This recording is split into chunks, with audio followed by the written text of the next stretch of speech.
Assalamualaikum warahmatullahi wabarakatuh. Apa kabar semua? Jumpa lagi di channel YouTube Dosen RN bersama saya Rina Novita. Baik, pada video kali ini kita akan membahas mengenai keamanan pada internet, yaitu mengenai konsep Internet Security Protocol and Standard. Selamat menyaksikan.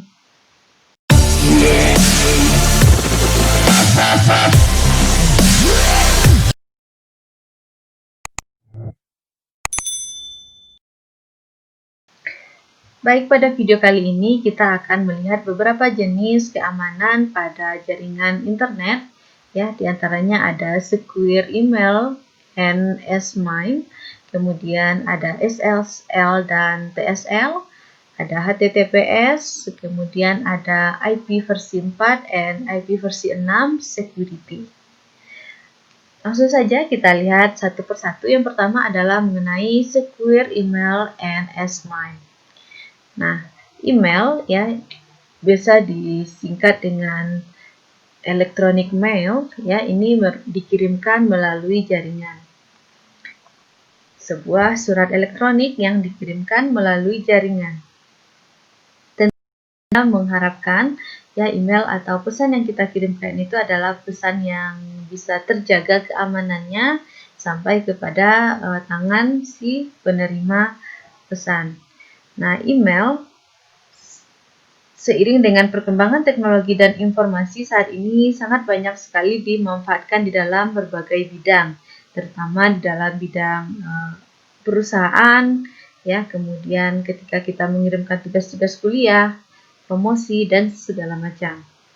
Nah, tidak hanya sebatas pembuatan Facebook, akun Twitter, pendaftaran game, dan lain sebagainya, namun penggunaan email saat ini terutama di dalam era pandemi seperti sekarang ini sangat dibutuhkan dan sangat banyak memberikan manfaat kepada kita sebagai pengguna layanan.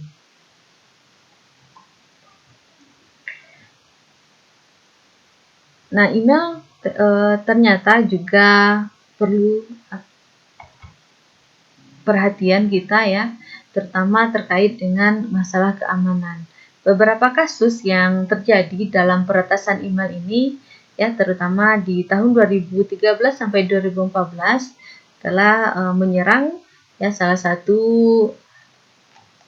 perusahaan yang sangat terkenal ya pada zamannya, yaitu Yahoo Mail ya. Ini sampai sekarang masih kita gunakan. Nah, Yahoo telah mengumumkan ya pada September 2016 bahwa pada tahun 2014 telah menjadi korban peretasan data terbesar yang pernah ada.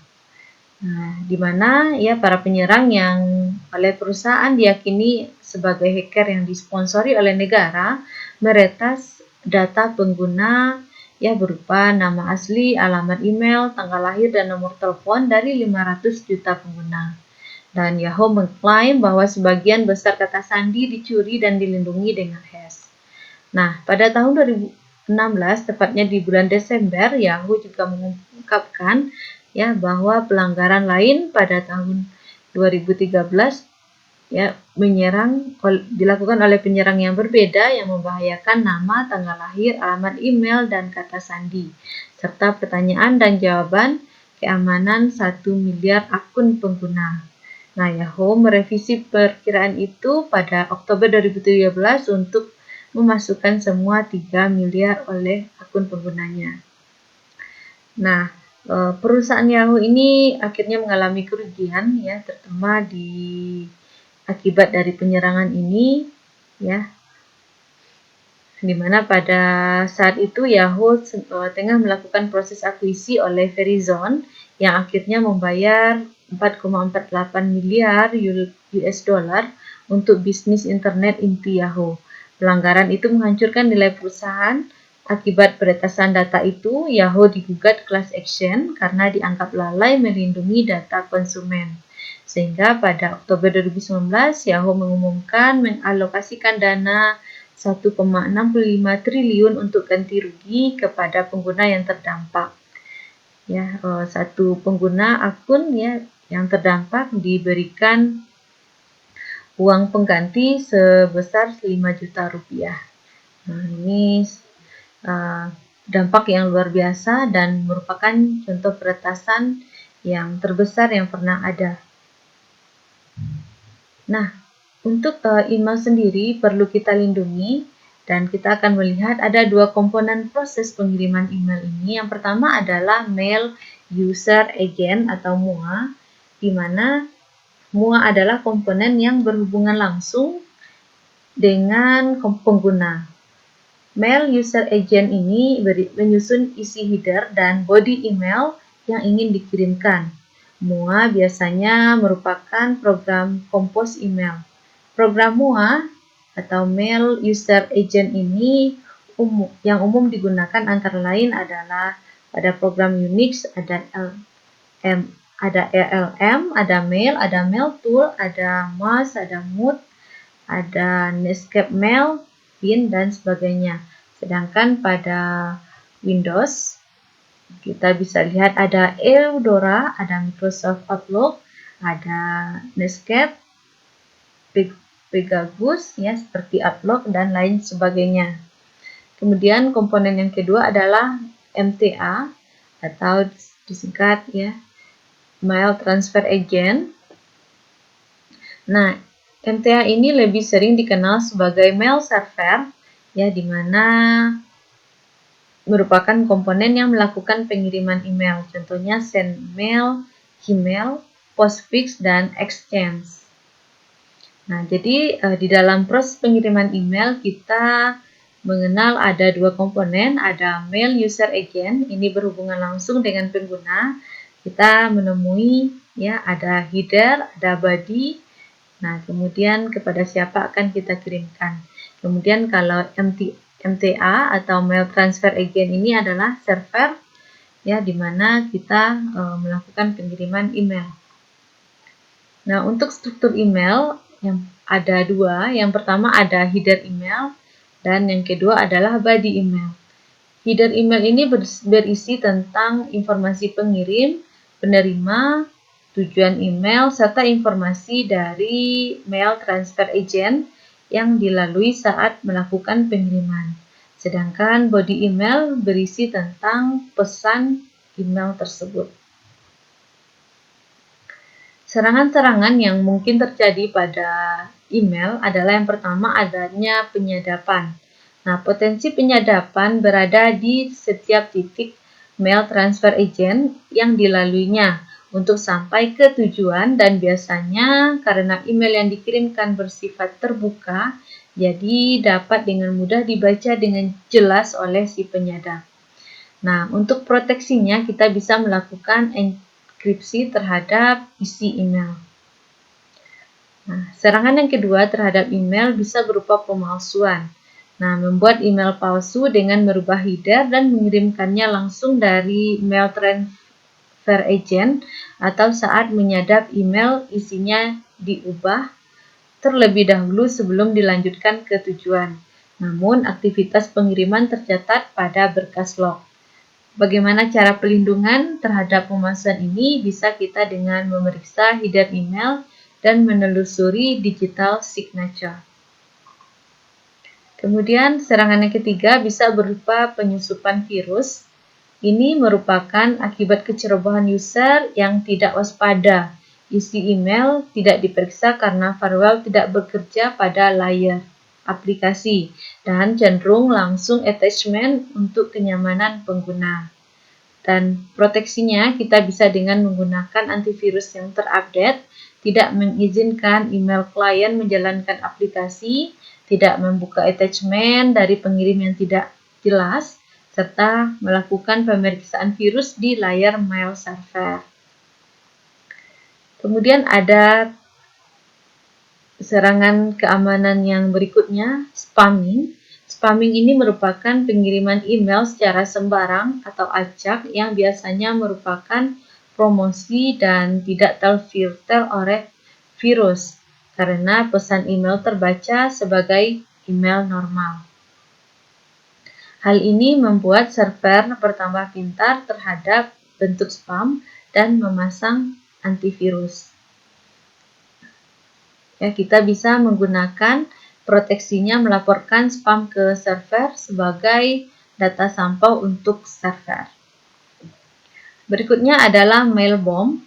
Mail bomb ini adalah pengiriman banyak email secara beruntun ke satu tujuan yang hal ini membuat server menjadi down. Nah, proteksi atau perlindungannya kita bisa membatasi ukuran email, kuota disk, atau menggunakan filter khusus terhadap email duplikasi. Dan yang terakhir adalah berupa mail relay, yaitu penggunaan server orang lain untuk mengirim email. Hal ini terjadi karena server memberikan izin pihak lain mengirim email melalui server tersebut atau open relay. Akibat dari ini, bandwidth pihak server terpakai untuk mengirim email yang biasanya dalam jumlah banyak. Penerima email terkelabui oleh alamat palsu, yaitu alamat dari pihak server, dan mendapat marah serta terfilter dari si penerima email. Nah, makanya kita di sini butuh salah satu bentuk keamanan dari email berupa secure email dengan mengaktifkan fitur-fitur yang tentunya bisa memberikan layanan keamanan bagi kita pengguna email. Nah, berikutnya kita lihat ada secure atau multi-purpose internet mail extension, biasa kita singkat dengan SMIME, yaitu standar dari secure messaging, di mana MIME ini merupakan sebuah protokol yang menambahkan tanda tangan digital dan enkripsi pada pesan-pesan internet, MIME, multi-purpose internet mail extension, yang didekripsikan pada RFC 1521. Nah, MIME ini merupakan standar resmi yang diajukan untuk email. MIME menjelaskan bagaimana struktur body dari email. Format dari MIME ini mengizinkan email untuk berisi teks, grafik, audio, dan lebih dalam cara standar melalui sistem mail MIME compliant. MIME sendiri tidak menyediakan layanan keamanan apapun. Tujuan dari SMIME ini adalah untuk menyediakan layanan semacam itu, mengikuti sintak yang ada pada PKCS 7. Nah, untuk tanda tangan digital dan enkripsi. Nah, jadi untuk SMIME ini kita akan diberikan sebuah layanan berupa tanda tangan digital dan enkripsi.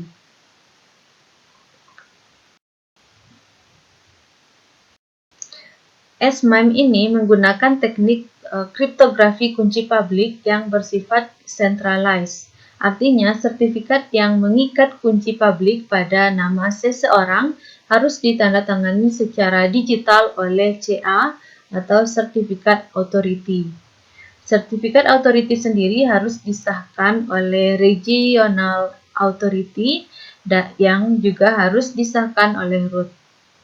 Body yang terenkripsi pada email yang menggunakan SMIME memiliki MIME tipe sendiri, yaitu application.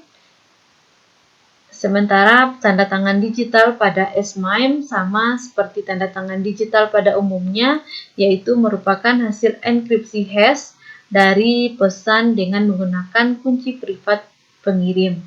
Tanda tangan digital tersebut dipisah dari body email sebagai bagian tersendiri yang memiliki MIME subtype application.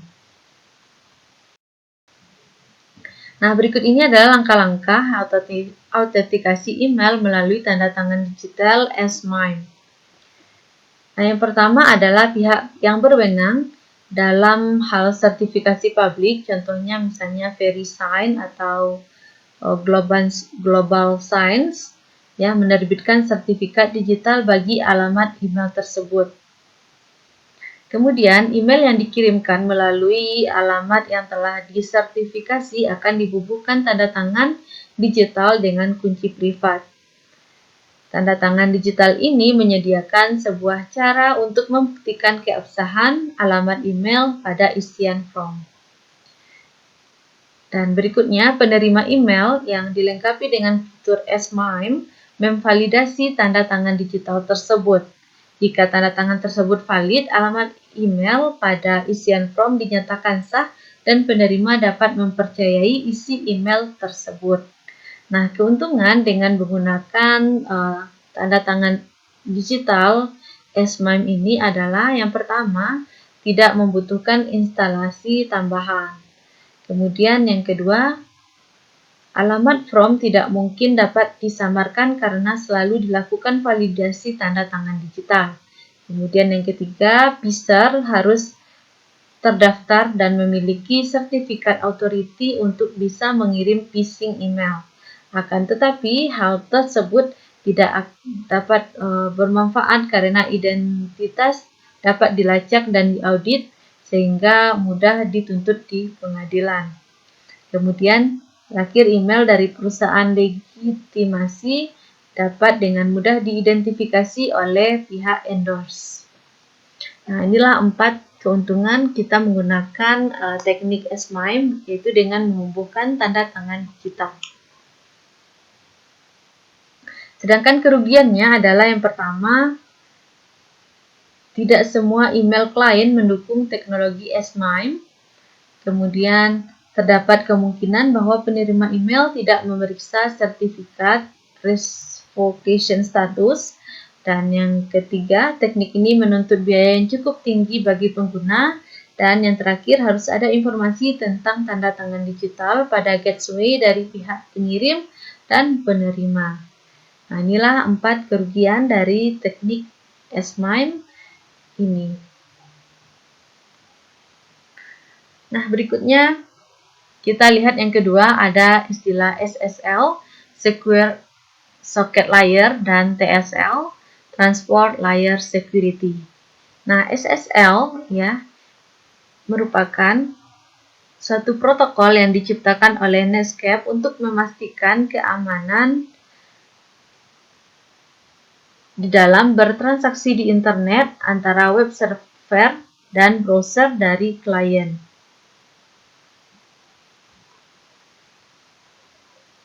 Protokol ini menggunakan sebuah badan yang biasa disebut Certificate Authority atau CA untuk mengidentifikasi, memverifikasi pihak-pihak yang bertransaksi. Secara umum ya, kita bisa lihat cara kerja dari protokol SSL ini adalah yang pertama, klien membuka halaman yang mendukung protokol SSL, biasanya diawali dengan HTTPS pada browser. Kemudian, yang kedua, web server mengirimkan kunci publiknya beserta dengan sertifikat server. Kemudian yang ketiga, browser melakukan pemeriksaan apakah sertifikat tersebut dikeluarkan oleh sertifikat authority yang terpercaya, apakah sertifikat tersebut masih valid dan memang berhubungan dengan alamat situs yang sedang dikunjungi. Nah, jika misalnya jawabannya iya dan bisa dipercayai, maka bisa dilanjutkan. Kemudian, yang keempat, setelah diyakini kebenaran dari web server tersebut, kemudian browser menggunakan kunci publik dari web server untuk melakukan enkripsi terhadap suatu kunci simetri yang dibangkitkan secara acak dari pihak klien. Kunci yang dienkripsi kemudian dikirimkan ke web server untuk digunakan sebagai kunci untuk mengenkripsi alamat URL dan data HTTP lain yang diperlukan. Dan berikut, web server melakukan dekripsi terhadap enkripsi dari klien tadi menggunakan kunci private server. Server kemudian menggunakan kunci simetri dari klien tersebut untuk mendekripsikan URL dan data HTTP yang akan diperlukan klien. Dan berikutnya, server mengirimkan kembali halamat dokumen HTML yang diminta klien dan data HTTP yang terenkripsi dengan kunci simetri. Terakhir, browser melakukan dekripsi data HTTP dan dokumen HTML menggunakan kunci simetri dan menampilkan informasi yang diminta. Jadi inilah cara kerja dari protokol SSL. Nah, untuk mengimplementasikan SSL harus menggunakan soket TCP untuk mengirim paket data. Soket UDP dan transmisi lain tidak dapat didukung. Meskipun ya demikian, ada 3 keuntungan menggunakan SSL ini. Yang pertama adalah ubiquitous, ya, di mana banyak layanan yang dibangun atas SSL. Kemudian kemungkinan pengembang fokus pada logik, ya, dan daripada aplikasinya, karena SSL diimplementasikan bukan pada layar aplikasi. Dan yang terakhir adalah tidak mempersulit klien untuk menunjukkan sertifikat digitalnya, cukup dengan sertifikat digital pada server.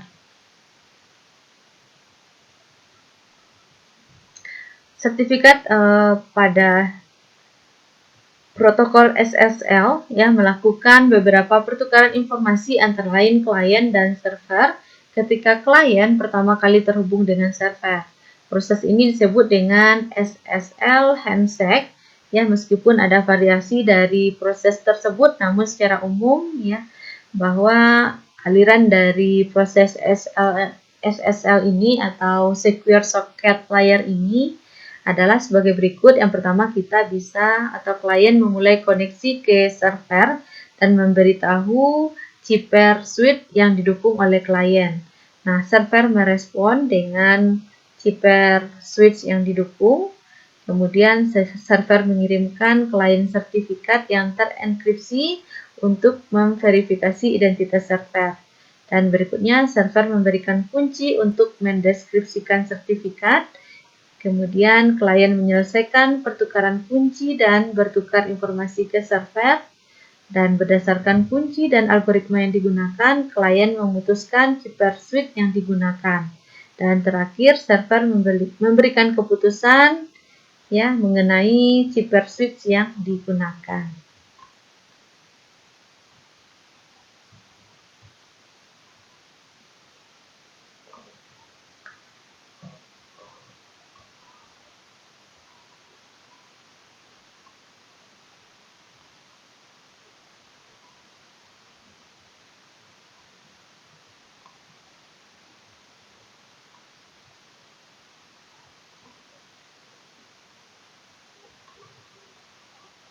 Nah, berikutnya kita lihat mengenai TSL, Transport Layer Security.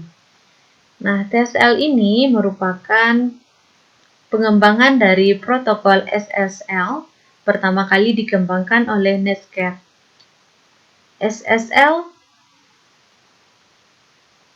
versi 1 ya, maksudnya TSL versi 1 ini tidak pernah dipublikasikan, sedangkan versi 2 baru dikenalkan pada tahun 1999 dan diperbaharui melalui RFC 5246 pada Agustus 2008 dan RFC 6176 pada Maret 2011.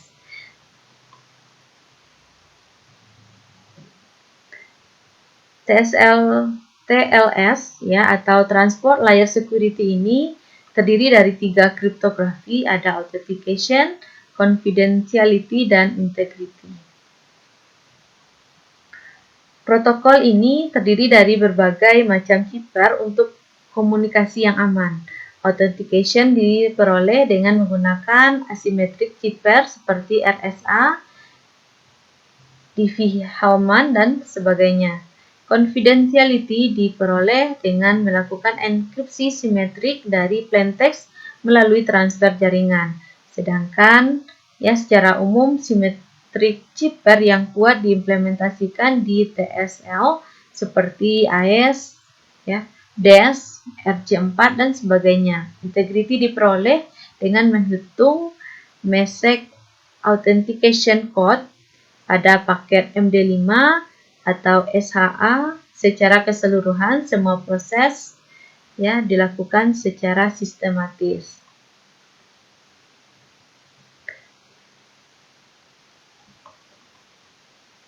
Nah, berikutnya kita lihat adalah HTTPS atau Hypertext Transfer Protocol Secure. Secara rinci, HTTPS adalah singkatan dari Hypertext Transfer Protocol Secure yang merupakan suatu protokol komunikasi dalam jaringan internet. HTTPS dapat diartikan sebagai bentuk protokol internet yang paling valid dan yang paling aman. HTTPS ini dapat melindungi integritas serta kerahasiaan antara situs dan komputer pengguna. Dengan menggunakan HTTPS, maka data yang dikirimkan dari website ke pengunjung akan dijamin aman dan sebisa mungkin tidak dapat disadap oleh pihak lain.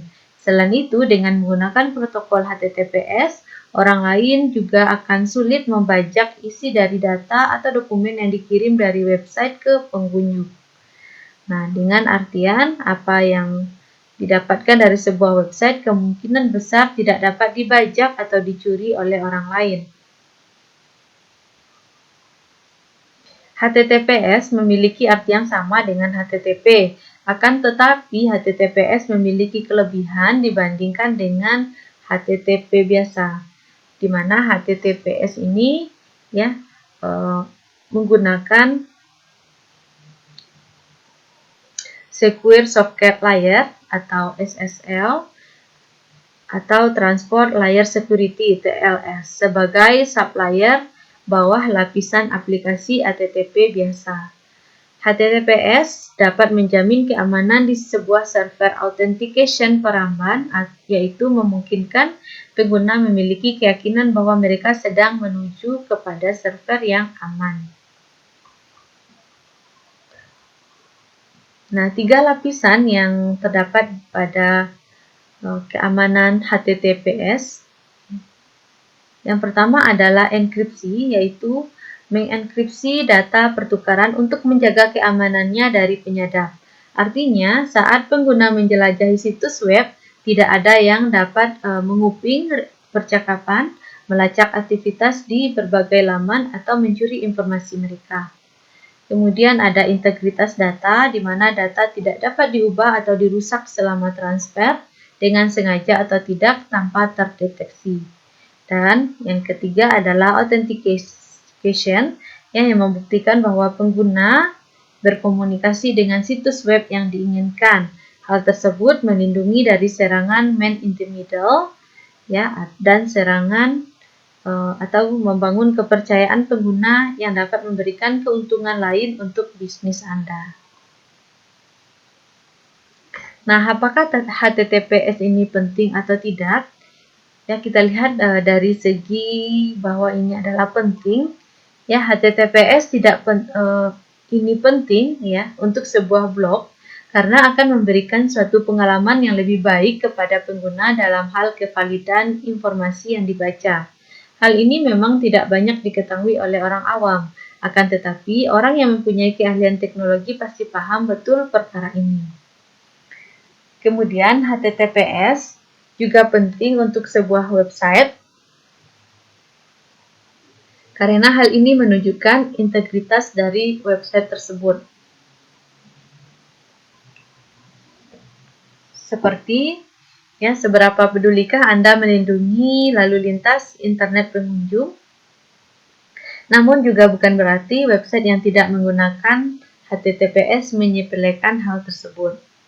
Nah, kemudian kita lihat dari segi hal HTTPS ini tidak penting, karena HTTPS tidak penting untuk sebuah blog, sebab jarang sekali rasanya ada kasus seorang hacker mengubah data atau informasi pada sebuah blog, kecuali informasi tersebut benar-benar penting. Dan kemudian HTTPS ini penting pada sebuah blog karena kebanyakan hacker tidak ingin mengubah atau merusak data-data yang ada di blog karena tidak ada keuntungan bagi mereka. Inilah beberapa alasan mengapa HTTPS ini tidak penting pada sebuah blog ataupun website. Namun ini akan sangat penting terutama pada jenis-jenis website yang disampaikan berikut wajib menggunakan HTTPS untuk mengamankan data mereka. Nah, yang pertama adalah pada toko online. Ya, untuk masuk ke sebuah toko online sendiri kita diharuskan login terlebih dahulu, lalu memberikan beberapa informasi mengenai kartu kredit untuk dapat membeli produk-produk di toko online tersebut.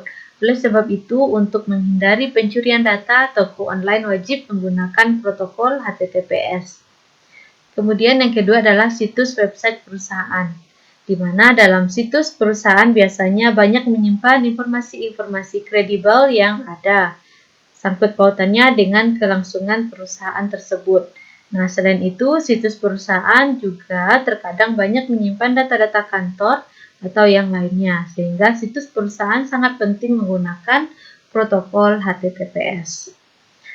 Dan berikutnya adalah situs website pemerintahan, ya, di mana dalam sama halnya dengan situs perusahaan, situs pemerintahan juga wajib menggunakan HTTPS karena banyak menyimpan data-data dan informasi penting yang wajib dilindungi. Berikutnya adalah pada sosial media, forum, dan lain sebagainya.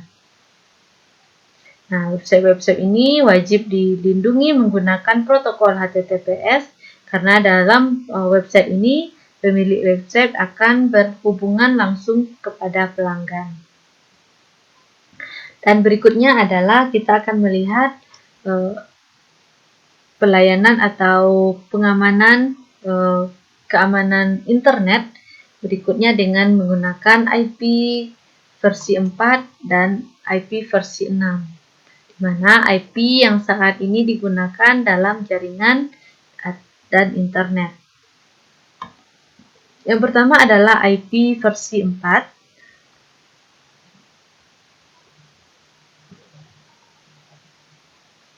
Dikembangkan pada tahun 70-an untuk memfasilitasi komunikasi dan sharing informasi antara peneliti dan pihak akademik di Amerika. Pada saat itu, sistem IP hanya menggunakan jumlah perangkat yang terbatas dan para peneliti tidak membayangkan kebutuhan seperti keamanan atau kos. Walaupun begitu, IP versi 4 bisa bertahan sampai 30 tahun dan telah menjadi bagian yang terintegrasi dalam revolusi internet. Tapi sehebat apapun sebuah sistem dibuat pasti akan dimakan usia dan suatu saat akan tidak digunakan lagi. Hal itulah yang terjadi pada IP versi 4. Nah, sehingga ya dikembangkan IP versi 6. Nah, sebelum masuk ke IP versi 6, kita lanjutkan mengenai IP versi 4 ini, ya, di mana IP versi 4 ini ya adalah sebuah jenis pengalamatan jaringan yang digunakan di dalam sebuah protokol jaringan TCP/IP yang menggunakan protokol IP versi 4. Panjang totalnya adalah 32 bit dan secara teoritis dapat mengalamati hingga 4 miliar host komputer atau lebih tepatnya 4.294.967.296 host di seluruh dunia. Jumlah host tersebut ya kita peroleh dengan 256 yang didapatkan dari 8 bit kemudian dipangkatkan 4 ya karena terdapat 4 oktet, sehingga nilai maksimal dari alamat IP versi 4 ini ya dapat menampung 256 kali 256 kali 256 kali 256 sehingga diperoleh jumlah host sebanyak 2 miliar lebih. Bila host yang ada di seluruh dunia melebihi kuota tersebut, dibuatlah IP versi 6 atau IP FV6 ya. Contoh dari IP versi 4 ini adalah 255, 255, 255, 255 ya. Atau bisa contoh alam lainnya adalah ya 192, 168, 03. Nah, bagian-bagian dari alamat IP ini adalah yang pertama ada Network Identifier atau NetID atau Network Address ya, alamat jaringan. Nah, ini ya digunakan khusus untuk mengidentifikasikan alamat jaringan di mana host berada. Dalam banyak kasus, sebuah alamat network identifier adalah sama dengan segmen jaringan fisik dengan batasan yang dibuat dan didefinisikan oleh router IP. Nah, meskipun demikian, ada beberapa kasus di mana beberapa jaringan logis terdapat di dalam sebuah segmen jaringan fisik yang sama dengan menggunakan sebuah praktek yang disebut dengan multi-netting. Nah, semua sistem di dalam sebuah jaringan fisik yang sama harus memiliki alamat network identifier yang sama. Nah, network identifier juga harus bersifat unik dalam sebuah internet network. Jika semua node di sebuah jaringan logis yang sama tidak dikonfigurasikan dengan menggunakan network identifier yang sama, maka terjadilah masalah yang disebut dengan router error. Ya, alamat network identifier tidak boleh berada antara 0 atau 255.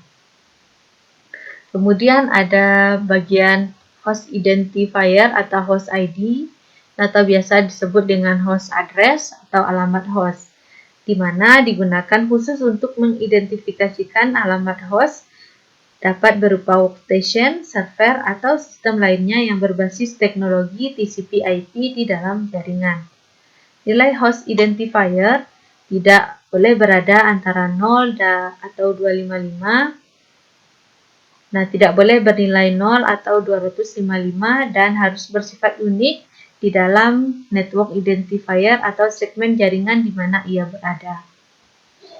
Nah, ada beberapa jenis ya alamat IP versi 4 ini. Yang pertama adalah alamat unicast, ya, di mana alamat IP versi 4 yang ditentukan untuk sebuah antarmuka jaringan yang berhubungan ke sebuah internet network IP.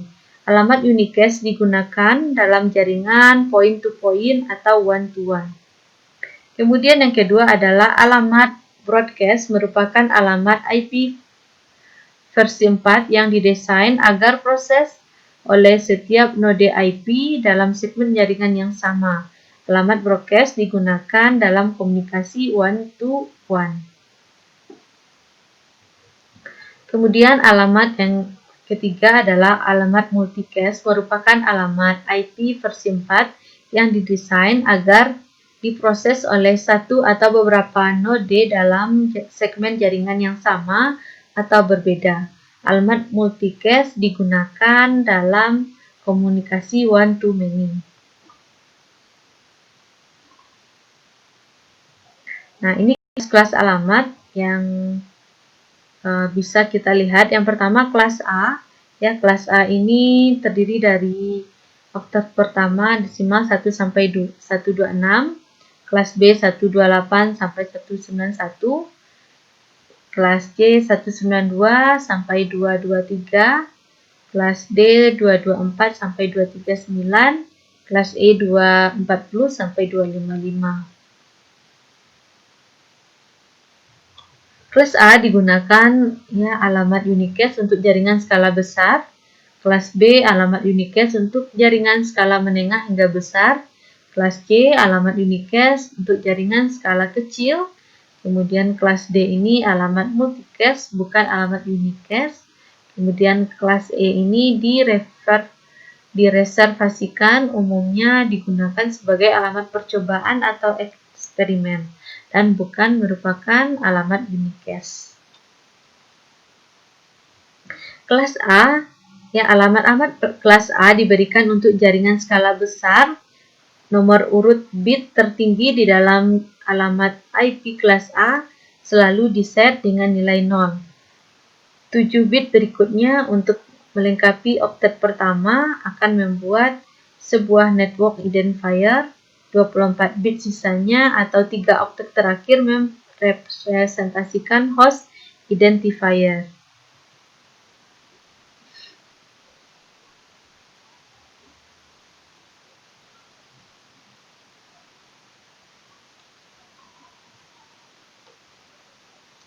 Nah, berikutnya kita lihat kelebihan dari IP versi 4.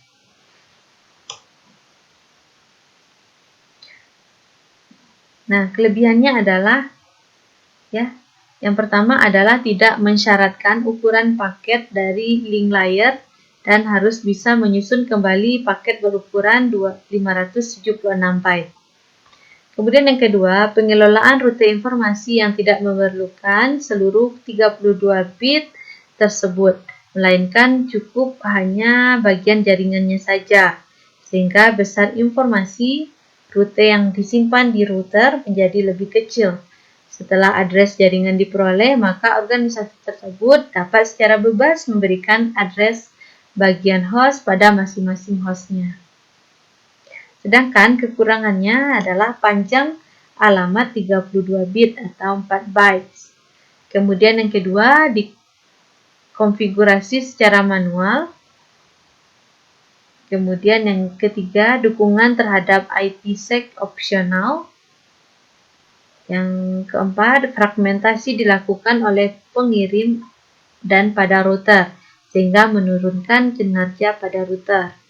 Dan yang kelima, ya, IP versi 4 ini yang hanya memiliki panjang 32 bit atau mencapai 4 miliar lebih alamat, ya. Namun pada kenyataannya tidak sampai 4 miliar alamat tersebut karena ada beberapa limitasi sehingga implementasinya saat ini hanya mencapai beberapa ratus juta saja. Nah, berikutnya kita lihat IP versi 6 sebagai pengembangan dari IP versi 4. Nah, ini dikembangkan ya melalui dari protokol SSL.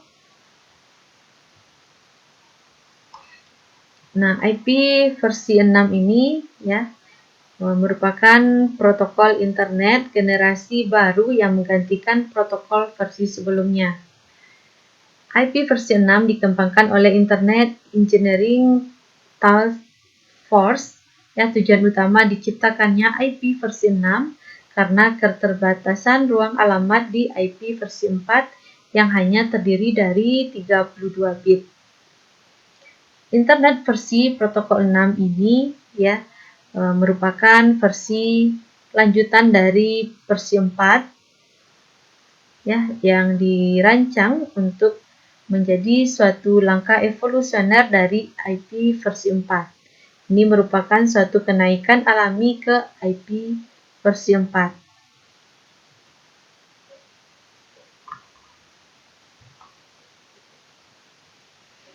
IP versi 6 ini memiliki beberapa fitur yang mampu mengantisipasi perkembangan aplikasi masa depan dan mengatasi kekurangan yang dimiliki pendahulunya yaitu IP versi 4. IP versi 6 dirancang sebagai perbaikan dari IP versi 4.